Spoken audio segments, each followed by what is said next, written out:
नमस्कार, दिन भर की बड़ी खबरों में आपका स्वागत है। मैं हूं आपके साथ सृष्टि। बुलेटिन में आज बात होगी बिहार में पीएम मोदी की गरज की और राहुल गांधी की ललकार की। जानेंगे कि बसपा कैसे बिगाड़ेगी बीजेपी का खेल और मोदी सरकार पर क्यों भड़का है विपक्ष। साथ ही बात होगी गहलोत सरकार की परीक्षा की घड़ी की और बुलेटिन के आखिर में बात आम आदमी पर भारी पड़ती ईएमआई की। लेकिन तमाम बड़ी खबरों से पहले एक नजर सुर्खियों पर। शरद पवार की मौजूदगी में एनसीपी में शामिल हुए वरिष्ठ नेता एकनाथ खड़से बोले, अगर बीजेपी ने हमारे पीछे ईडी को लगाया तो हम सीडी चलाएंगे। कर्नाटक सरकार का बड़ा फैसला, 17 नवंबर से डिग्री, डिप्लोमा और इंजीनियरिंग कॉलेज खोलने की तैयारी में है सरकार। ई कॉमर्स कंपनी अमेजन ने संसद की समिति के सामने पेश होने से किया इनकार। अमेजन को डेटा सुरक्षा विधेयक पर संसद की समिति ने 28 अक्टूबर तक पेश होने का दिया था समय।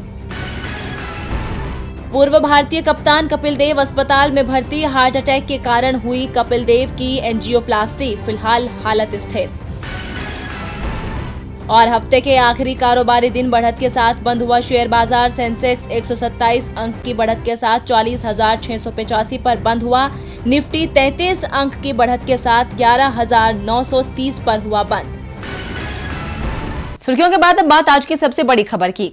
बिहार की चुनावी रणभूमि में आज एनडीए और महागठबंधन के सबसे बड़े स्टार प्रचारक भी उतर गए।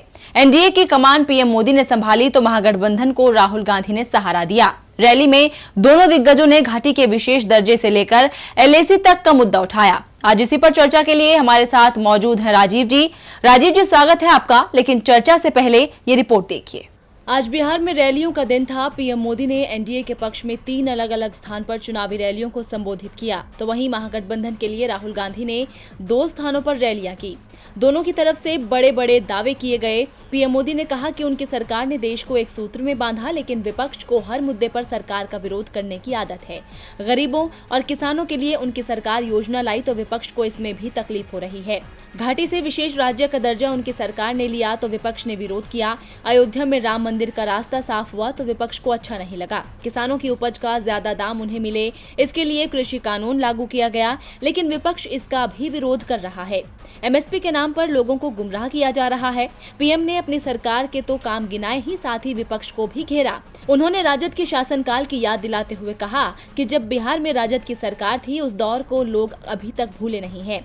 वो दिन जब सूरज ढलते का मतलब होता था सब कुछ बंद हो जाना, ठप पड़ जाना।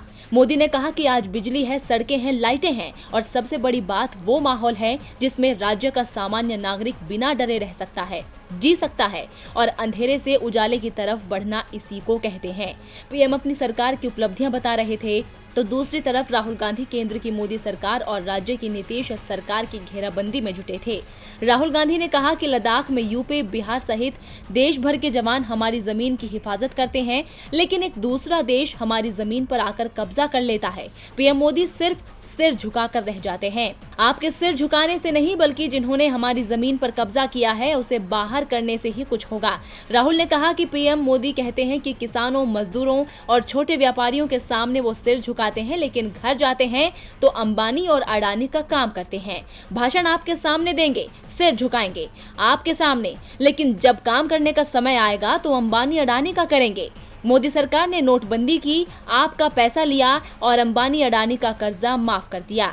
हमारी सरकार थी तो हमने 70,000 करोड़ रुपए किसानों का माफ किया। पंजाब और मध्य प्रदेश, छत्तीसगढ़ में हमने किसानों का कर्ज माफ किया, लेकिन ये किसानों का कर्ज माफ नहीं करेंगे।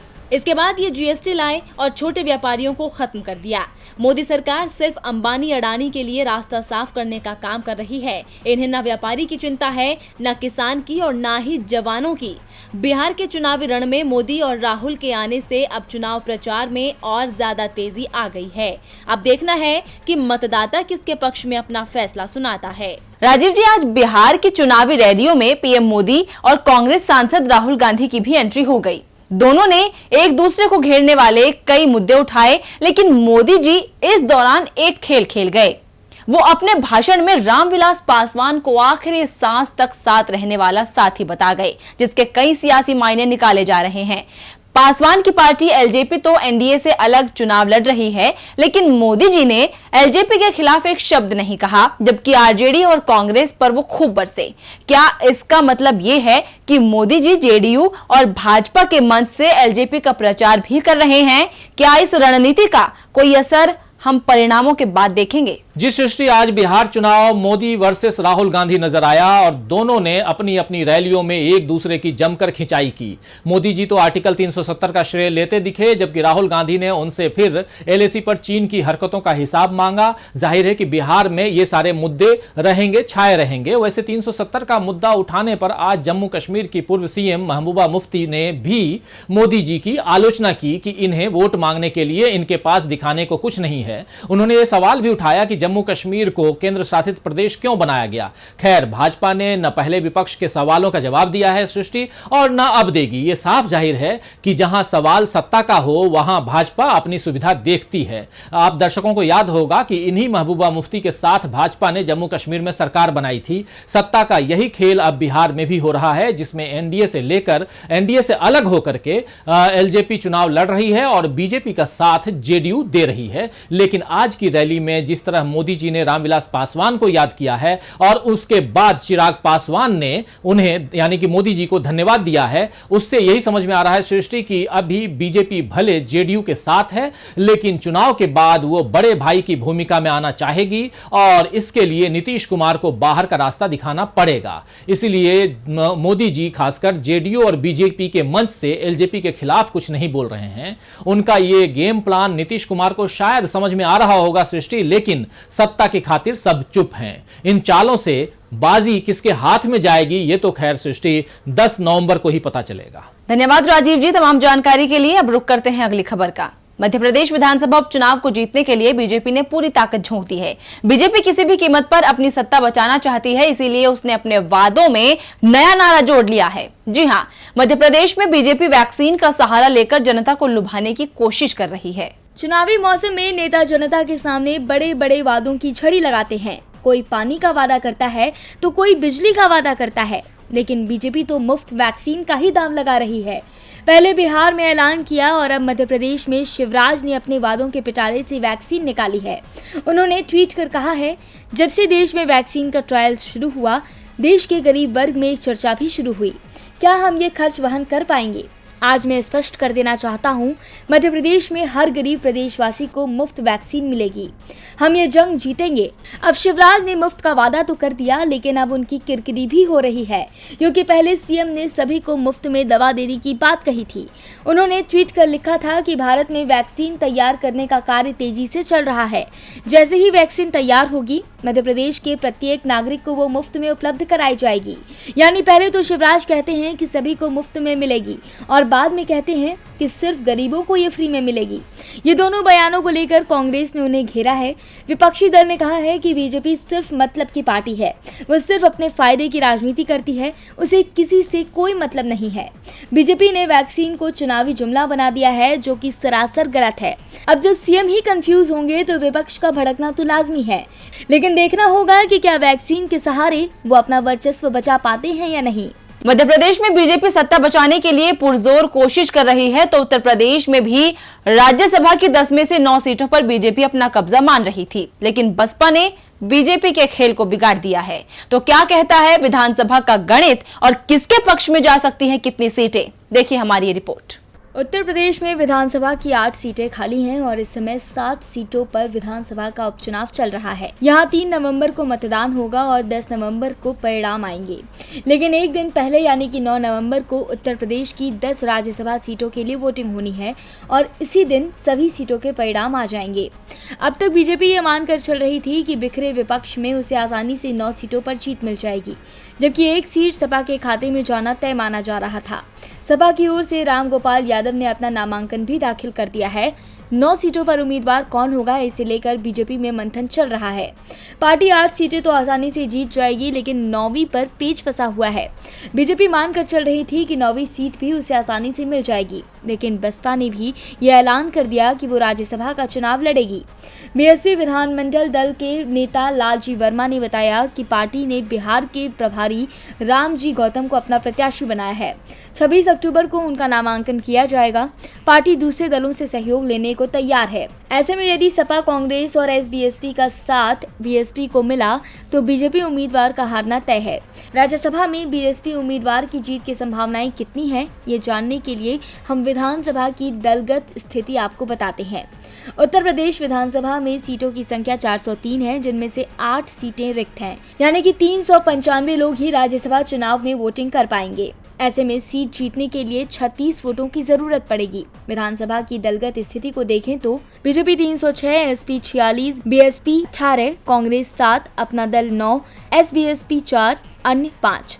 बसपा को 9 सीट जीतने के लिए 324 वोटों की जरूरत है, लेकिन उसके पास फिलहाल अपना दल की 9 सीटें जोड़कर 315 सीटें होती हैं। अब 9 सीटों के लिए बीजेपी को जोड़ तोड़ का सहारा लेना होगा। दूसरी ओर सपा के पास 1 सीट जीतने के बाद 10 वोट अतिरिक्त बचते हैं।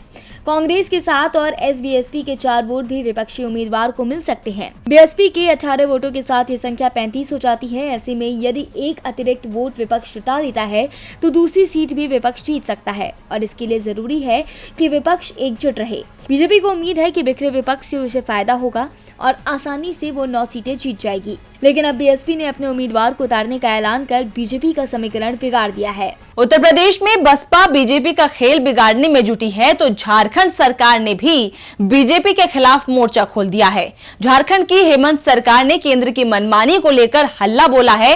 केंद्र सरकार ने बिजली बिल के बकाया के पैसे क्या काटे कि सीएम हेमंत सोरेन का गुस्सा भड़क उठा। उन्होंने सीधा सरकार को लोकतंत्र का ही पाठ पढ़ा दिया। गैर बीजेपी शासित राज्य मोदी सरकार से जीएसटी बकाया मांगते मांगते थक गए, लेकिन सरकार ने पैसे नहीं दिए।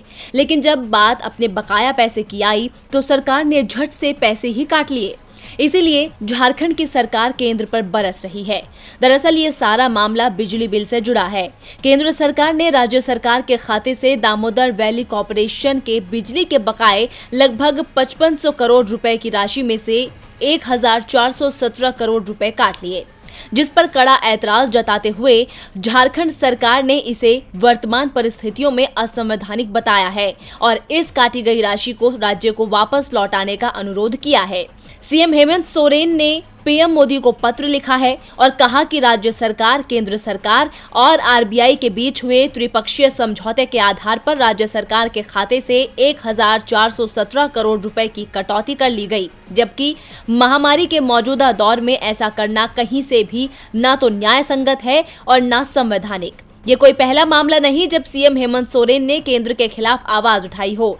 इससे पहले सीएम सोरेन ने हाल में संसद से पारित कृषि विधेयकों को देश के संघीय ढांचे पर अब तक का सबसे बड़ा प्रहार बताया और कहा कि केंद्र की मनमानी ऐसे ही चलती रही तो राज्य में क्रांति होगी और लोग सड़कों पर उतरने को मजबूर होंगे। मुख्यमंत्री सोरेन ने कहा कि कृषि विधेयकों में किसानों के हित की बात का कोई अता पता नहीं है। विधेयक को किसान विरोधी बताते हुए उन्होंने आरोप लगाया कि ये देश के संघीय ढांचे पर अब तक का सबसे बड़ा प्रहार है। सीएम सोरेन के इस तल्ख तेवर से साफ है कि वो बिजली बिल मामले में भी शांत नहीं बैठेंगे। अब देखना होगा कि ये मामला कहां तक जाता है। जहां गैर एनडीए सरकार है वहां बीजेपी के साथ उसका टकराव चल रहा है और ये टकराव कृषि कानून को लेकर कुछ ज्यादा ही दिखने लगा है। पंजाब सरकार तो इसके खिलाफ बिल विधानसभा में पास भी करवा चुकी है और अब बारी है राजस्थान की। लेकिन राजस्थान में गहलोत सरकार के लिए ये आसान नहीं होगा। तो सीएम गहलोत के सामने क्या है चुनौती, इस रिपोर्ट में देखिए। राजस्थान सरकार भी केंद्रीय कृषि कानूनों में बदलाव करने के लिए पंजाब की तर्ज पर विधानसभा सत्र बुलाकर विधेयक लाने की तैयारी कर रही है। राज्य सरकार केंद्रीय कृषि कानूनों में 4 बड़े बदलाव की तैयारी में है। सरकार विधेयक तो ले आएगी, लेकिन इनके लागू होने में व्यवहारिक और वैधानिक बाधाएं हैं और उन बाधाओं से पार पाना राज्य सरकार के लिए बड़ी चुनौती होगी। बता दें कि केंद्रीय कानून में एमएसपी का यानी न्यूनतम समर्थन मूल्य पर खरीद का प्रावधान नहीं है, लेकिन राज्य में इसके लिए विधेयक लाकर प्रावधान किया जाएगा। अब राज्य सरकार एमएसपी पर खरीद के कानून में तो प्रावधान कर रही है, इसके अलावा गहलोत सरकार कई सारे बदलाव इन कानूनों में करने जा रही है। भले ही गहलोत सरकार केंद्रीय कृषि कानूनों में बदलाव के लिए विधेयक विधानसभा में आसानी से पारित करवा ले, लेकिन इनके सामने बहुत सी कानूनी, राजनीतिक और व्यवहारिक बाधाएं आएंगी, क्योंकि केंद्रीय कानून में राज्य बदलाव करता है तो उस विधेयक को एक लंबी प्रक्रिया से गुजरना होता है।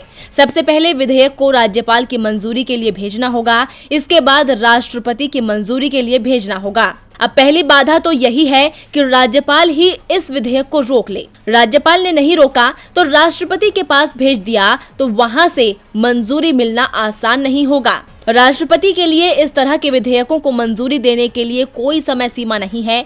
संविधान के प्रावधानों का हवाला देकर राष्ट्रपति चाहे तो इन विधेयकों को मंजूरी देने से इनकार कर सकते हैं या विधेयकों पर कई तरह के सवाल करते हुए राज्य को फिर लौटा सकते हैं। तो साफ है कि भले ही राज्य सरकारें केंद्र सरकार द्वारा लाए गए कृषि कानूनों को किनारे करने का प्लान कर रही है, लेकिन इन्हें लागू करने के लिए बड़ी चुनौतियों का सामना करना पड़ेगा। और बुलेटिन के आखिर में बात आम आदमी पर भारी पड़ी ईएमआई की। महामारी की वजह से लोगों के सामने आई आर्थिक मुसीबत खत्म होने का नाम नहीं ले रही है। एक तरफ महंगाई का बोझ है तो दूसरी तरफ ईएमआई भरने की भी टेंशन है। ऐसे में लोगों के सामने नई मुसीबत खड़ी हो गई है, क्योंकि अब बैंक उनके ऑफिस तक पहुंचने वाले हैं, मतलब राहत की जगह सख्ती बरतने वाले हैं। लोग आरबीआई से राहत की उम्मीद कर रहे हैं। हर बार इंतजार करते हैं कि अब की बार मौद्रिक नीति में थोड़ी राहत मिलेगी, लेकिन उनकी उम्मीदें टूट जाती हैं। बैंक रेपो रेट और रिवर्स रेपो रेट में कोई बदलाव नहीं कर रहा है। इसी वजह से उनकी ईएमआई कम नहीं हो पा रही है। लेकिन अब उनकी परेशानी और बढ़ने वाली है, क्योंकि बैंक ऑफिस आकर रिकवरी कर रहे हैं। एक प्राइवेट कंपनी में जॉब करने वाले शख्स ने बताया कि उन्होंने मार्च से पहले क्रेडिट कार्ड का यूज किया था। महामारी के चलते वो पेमेंट नहीं कर सके। बैंक उनके कार्ड पर चार्ज लगाता रहा। सितंबर में बैंक के चार्ज लगने के बाद करीब 32,700 रुपए से ज्यादा का भुगतान करना पड़ा था। एक महिला कर्मी ने खुद को बैंक कर्मी बताते हुए पेमेंट करने का दबाव बनाया। कॉल पिक नहीं करने पर लगातार व्हाट्सएप और फोन कॉल किए गए। मैसेज कर ऑफिस और घर आकर पूरी वसूली करने की धमकी दी गई। वहीं दूसरे शख्स ने कहा कि इमरजेंसी में पर्सनल लोन लिया था, कुछ महीने से किस्त नहीं जा सकी। शख्स ने रिकवरी एजेंट से बोला कि महामारी के कारण वो फिलहाल लोन नहीं भर पाएंगे, लेकिन वो जल्द से जल्द दे देंगे। इसके बाद भी लगातार कॉल आ रहे हैं। कॉल पिक नहीं होने पर रेफरेंस में लिखवाए गए बहन के नंबर पर कॉल कर दिया गया। उन्हें बोला गया कि अपने भाई को कहें कि वो फोन पिक करे और लोन का पेमेंट करे। यहाँ तक कि ऑफिस में आकर धमकाया जा रहा है। बैंक की जबरदस्ती पर आर्थिक संकट से जूझ रहे लोग अब तनाव में भी आने लगे हैं, क्योंकि अगर जल्दी से जल्दी लोन का भुगतान नहीं किया गया तो उनके घर और ऑफिस आएंगे। बैंक की ये मनमानी लोगों पर भारी पड़ रही है। तो फिलहाल दिन भर की बड़ी खबरों में इतना ही। देखते रहिए टीवी लाइव। नमस्कार।